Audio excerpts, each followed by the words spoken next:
Welcome student, I am आशीष चौरसिया। आज हम पढ़ने वाले हैं शिक्षा मनोविज्ञान से संबंधित कुछ महत्वपूर्ण क्वेश्चन। तो हमारा फर्स्ट क्वेश्चन है, साइकोलॉजी शब्द का प्रयोग सबसे पहले किसने किया था? तो साइकोलॉजी शब्द का प्रयोग सबसे पहले रुडोल्फ गाल्काय ने 1590 पे किया था। सेकेंड क्वेश्चन है हमारा, साइकोलॉजी की प्रथम पुस्तक जो साइकोलॉजिया है ये किसने लिखी थी? तो ये भी रुडोल्फ गाल्काय के द्वारा ही लिखी गई थी। थर्ड हमारा क्वेश्चन है कि साइकोलॉजी शब्द की उत्पत्ति कहाँ से हुई है? तो साइकोलॉजी शब्द की उत्पत्ति यूनानी भाषा से हुई है। नेक्स्ट क्वेश्चन है हमारा, विश्व की प्रथम साइकोलॉजी लैब कब स्थापित हुई थी और किस देश में हुई थी? तो विश्व की जो सर्वप्रथम साइकोलॉजी लैब थी ये 1879 में विलियम वुड के द्वारा जर्मन में स्थापित की गई थी। This is the very important question.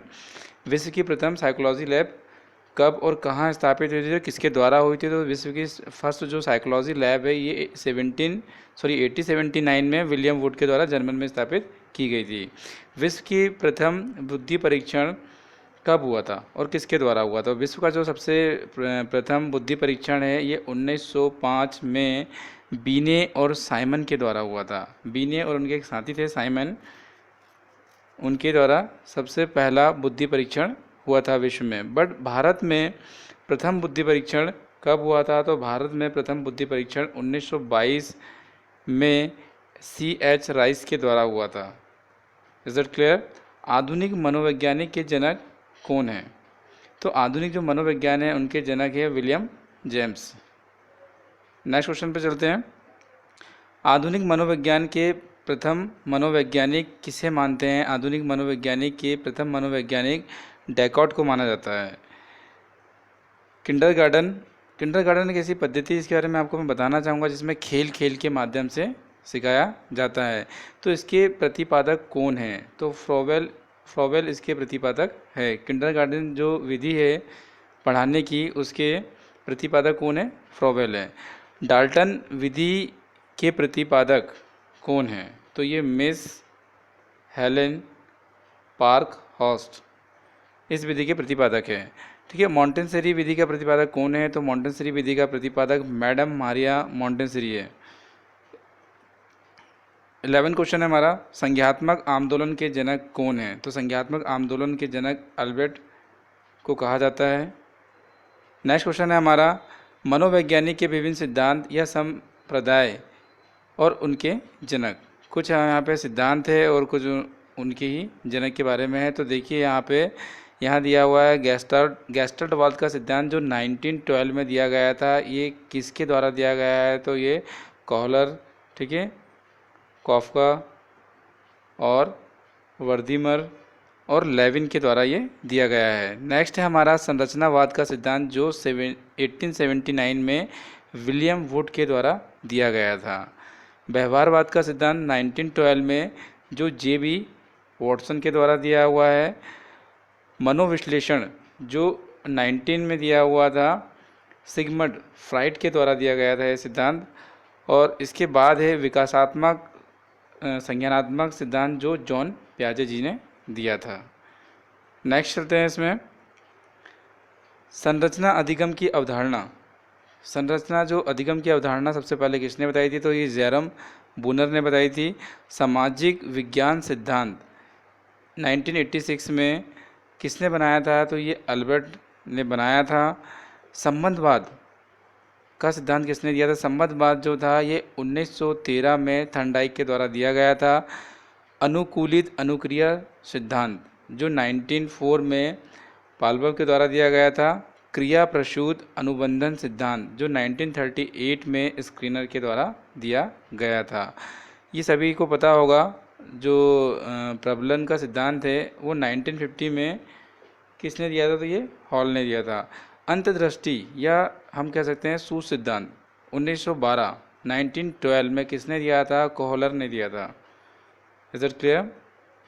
Next है व्यक्तित्व मापन की कुछ यहाँ पे विधियाँ बताई गई। तो देखते हैं यहाँ पे फर्स्ट जो विधि है हमारी प्रासंगिक अंतबोध परीक्षण जिसे हम TAT के नाम से भी जानते हैं। बाल अंतबोध परीक्षण है CAT। स्याही धब्बा परीक्षण है IBT। और वाक् पूर्ति परीक्षण है SCT। इससे इन पद्धतियों के द्वारा हम व्यक्ति के व्यक्तित्व की मापन कर सकते हैं। नेक्स्ट है व्यक्ति के मापन की प्रमुख विधियां क्या हैं। तो देखिए यहाँ पे फर्स्ट जो है आपका वो है अनुसूची, प्रश्नावली, साक्षात्कार जिसे इंटरव्यू भी कहते हैं, आत्मकथा विधि, व्यक्ति के इतिहास विधि, निरीक्षण करना और समाज मिति। इन विधियों के द्वारा आप व्यक्तित्व का मापन कर सकते हो। नेक्स्ट है आपका बुद्धि के सिद्धांत और उनके प्रतिपादक। कुछ बुद्धि के सिद्धांत दिए हैं और जिन्होंने उन्हें प्रतिपादन किया है उन वैज्ञानिकों के नाम। तो देखिए एक कारक सिद्धांत या एक खंड सिद्धांत बोले हम या एक कारक सिद्धांत बोले, जो 1911 में बीने और टर्मन व स्टर्न ने दिया था। द्विकारक सिद्धांत या द्विखंडन सिद्धांत जो 1904 में स्पेयरमैन ने दिया था। ठीक है, तीन खंड सिद्धांत जो स्पेयरमैन ने दिया था। बहुकारक सिद्धांत हम इसे कह सकते हैं जो थर्नडाइक ने दिया था। समूह कारक सिद्धांत जो थर्स्टन और कैली ने दिया था। Remember that this is a important concept. Next है आपका बुद्धि लब्धि IQ ज्ञात करने का सूत्र क्या है। तो बुद्धि लब्धि IQ ज्ञात करने का जो फॉर्मूला है वो है मानसिक IQ अपॉन वास्तविक IQ। ठीक है, मेंटल इंटेलिजेंसी जो है आपका अपॉन में वास्तविक IQ इंटू 100। यदि आप किसी छात्र की मानसिक IQ से वास्तविक IQ को डिवाइड करके 100 से मल्टीप्लाई करते हो तो इसका इंटेलिजेंट क्वेश्चन निकल जाता है। बुद्धि लब्धि ज्ञात करने का जो फॉर्मूला है वो किसने बनाया है या किसने उसका फॉर्मूला दिया हुआ है, तो वो फॉर्मूला दिया हुआ है विलियम स्टर्न 1912 में। बुद्धि लब्धि IQ ज्ञात करने का फॉर्मूला सर्वप्रथम किसने प्रयोग किया था, यह सर्वप्रथम कब प्रयोग किया गया था, तो ये 1916 में सबसे पहले IQ के फॉर्मूले का यूज़ हुआ था और पहली बार इंटेलिजेंट क्वेश्चन निकाला गया था। नेक्स्ट है हमारा क्वेश्चन जो बुद्धि लब्धि इंटेलिजेंट क्वेश्चन का सर्वप्रथम प्रयोग, ये शब्द का प्रयोग सर्वप्रथम किसने किया था। ये इंपॉर्टेंट क्वेश्चन है। जो बुद्धि लब्धि इंटेलिजेंट क्वेश्चन का प्रयोग सर्वप्रथम किसने किया था, तो ये प्रयोग किया था टॉर्मन ने। मानसिक आयु मेंटल एज शब्द का प्रयोग सर्वप्रथम किसने किया था, तो ये प्रयोग किया था बीने ने 1908 में। व्यक्तित्व भाषात्मक बुद्धि परीक्षाएं किसके द्वारा हुई थी, तो ये हुई थी बीने साइमन के बुद्धि परीक्षण में के द्वारा हुई थी और जो 95, 98 और 1911 तक हुई थी। स्टैनफोर्ड बीने स्केल स्टैनफोर्ड वीने के द्वारा हुआ था। ये 1916, 37 एंड 60 में हुआ था।